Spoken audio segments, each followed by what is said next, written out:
Uh, Good morning. From Ithaca, it is -1 degrees, and I wish I was there in Trivandrum, enjoying Keraleeyam with all of you. Honorable Minister Anil, dignitaries on the dais, friends, I'm very happy to be here today to discuss the issue of food security. I request the organizers to put up the slides. As we have heard from the minister, from the presentation, and from Sri K.V. Thomas, Kerala has already established a comprehensive and universal system of food security. What I would like to talk today, I've titled my talk From Food Security to Nutrition Security, and discuss how Kerala has moved on that front. Do we have the slides up?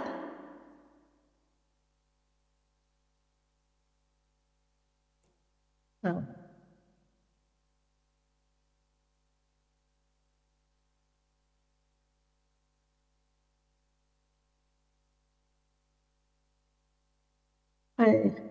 Can someone tell me if the slides are up? I don't see the slides.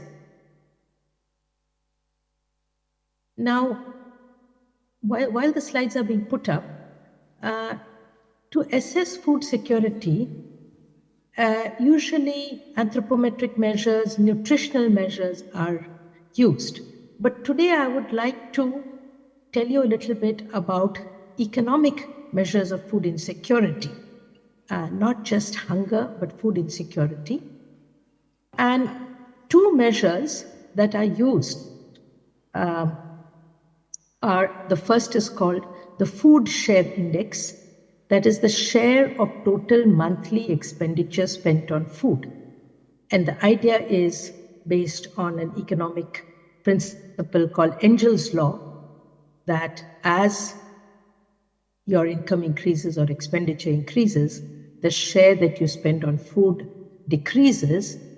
And usually in countries like the United States, anyone spending more than 1/3 of their budget, or 33% on food, is considered to be poor and food insecure. Next slide, please. So the second indicator, which is actually, can we move to slide 2? The second indicator is something which has been developed more recently, and this is the cost of a healthy diet. So this concept has been introduced in the state of food insecurity, that you have a diet which is just basically enough to meet your calorie requirement. Then you have a diet at which you meet not just calories, but all micronutrients. And then you actually have a healthy diet, that is one in which you not only can get all your nutrients, micro and macronutrients, but by eating a diversity of foods. Now, in the State of Food Insecurity 2021, next slide please, for the first time, the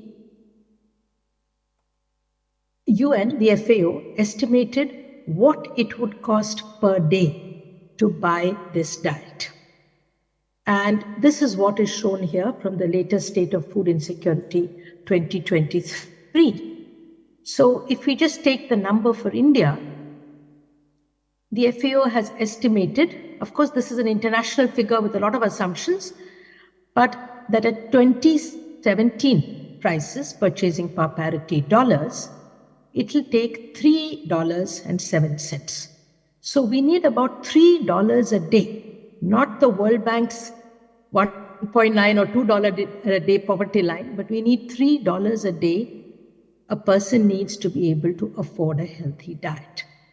And I think what is shocking is the number next to it, which is that as per FAO, 1,043 million or 1 billion plus Indians could not afford the $3 a day. So I think if we start with what is happening at the national level, this is really very, very serious problem, one of the biggest problems facing India. Kerala, of course, is at a different level of development. Next slide, please. We do, I'll skip this. Can we skip the next two slides? Yeah, next slide.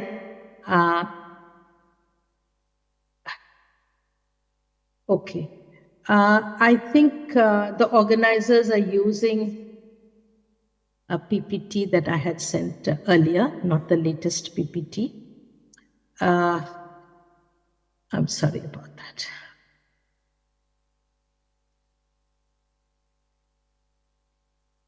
So please ignore what is on your screen. In 2021, IFPRI undertook a study, the same kind of study that the FAO has done for the world, only for India, and particularly for rural India. And what they did is they took the data from the Consumer Expenditure Survey, National Sample Survey, on prices and wages in 2011, and they took the dietary recommendations from the National Institute of Nutrition and basically worked out the same thing. What would it cost to buy a healthy diet as recommended by NIN per day? And unfortunately, I think this numbers are not with you on the screen.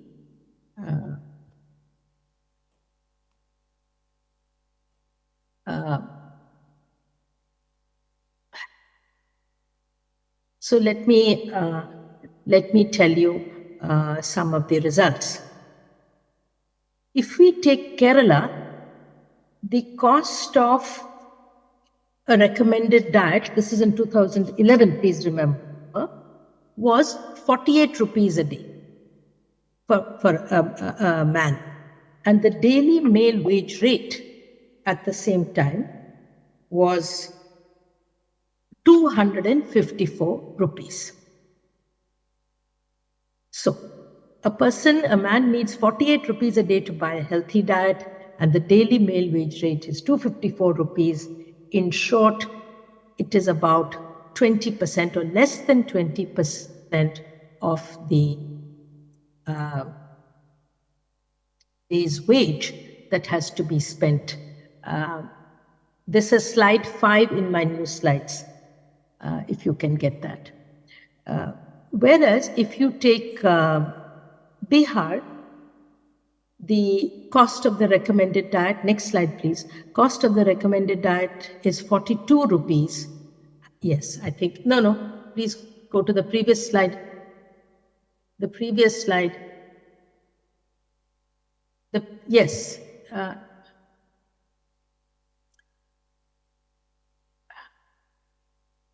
I think I'll tell you when we come back to this PPT, because you haven't got my new PPT, which I sent anyway. So let me please continue.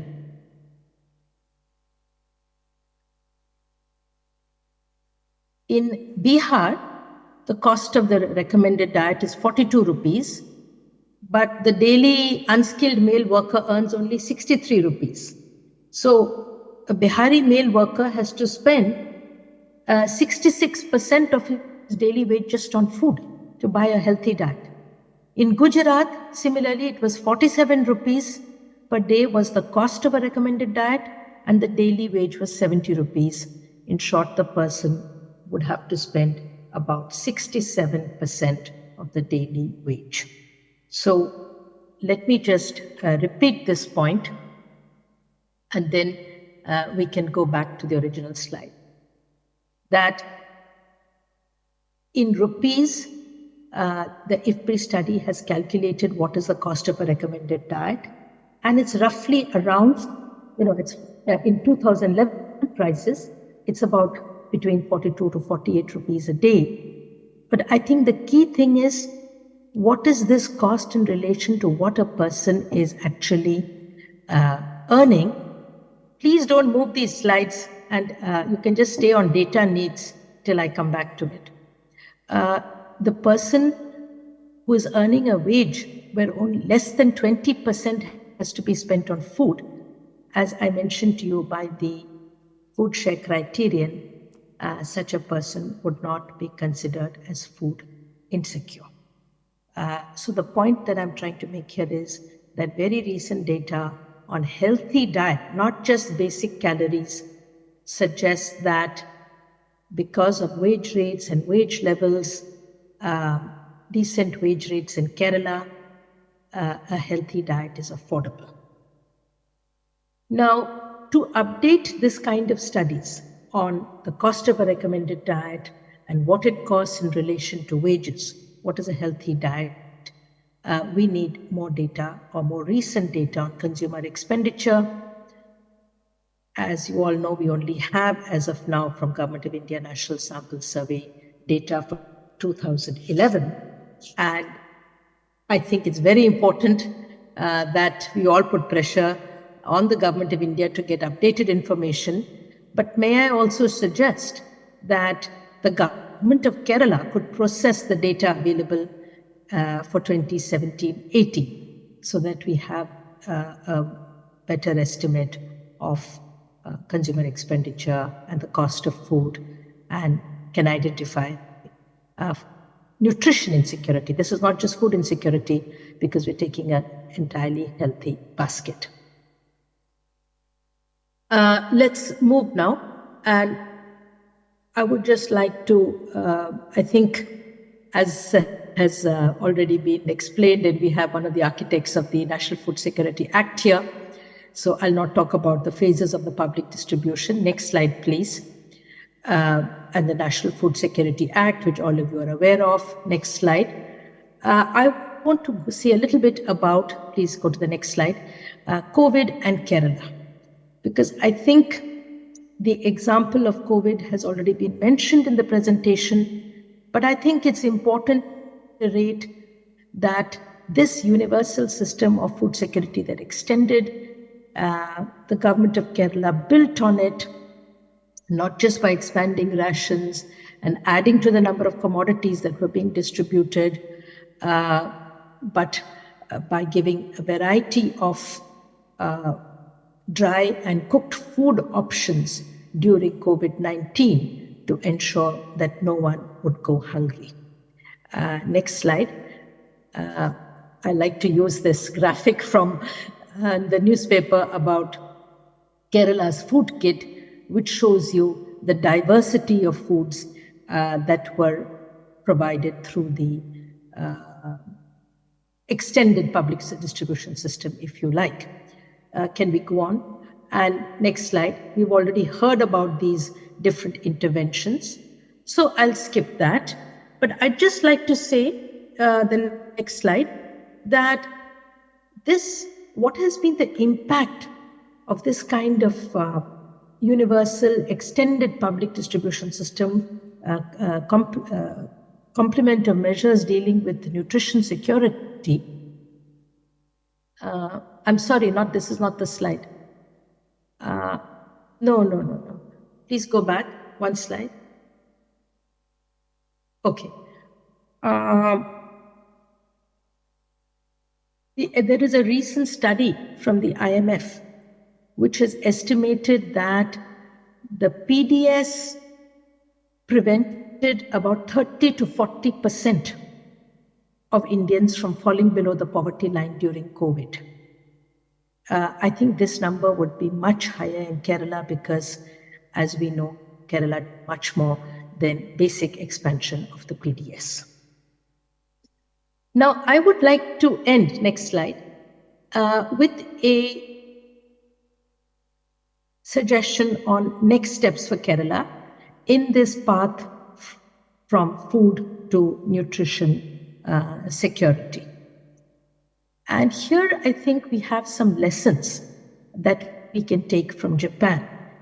As all of you know, Japan is one of the healthiest countries in the world, but it's very important policy intervention in the sphere of nutrition education, particularly in schools.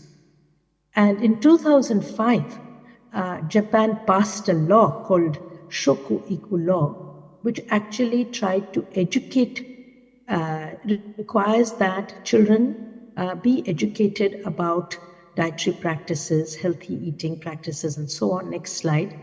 And as part of this, dietary guidelines were enacted. And I would like to show you the next slide. We're short of time. It's called the Japanese Food Guide Spinning Top. Next slide, please. Which shows you, I don't know how clear it is, but shows you that you start at the top. The top is spinning, someone's running and drinking a lot of water. So exercise and water are very important. And then you have the portions of different kinds of foods. So right on top, you have 5 to 7 portions of grain dishes, 5 to 6 vegetables. Then you come to fish and meat, milk and fruits. And this is a kind of recommended diets, as it were. So this has started much earlier in Japan than many other countries of the world are now talking about recommended diets. And along with this, next slide, there was a lot of messaging, and I don't know how clear this my slide is, but I'll just read out a couple of points from there. Students have been told to enjoy their meals, never skip breakfast, eat enough grains, and then combine it with vegetables, and so on. I know we're running short of time, so I'd like to end now by saying, can you go to the last slide, please? That Kerala has ensured basic food security to its population, and it is now time to strengthen nutritional interventions. And I think one new intervention possibly is to expand nutrition education, particularly in schools and for young people. Thank you very much.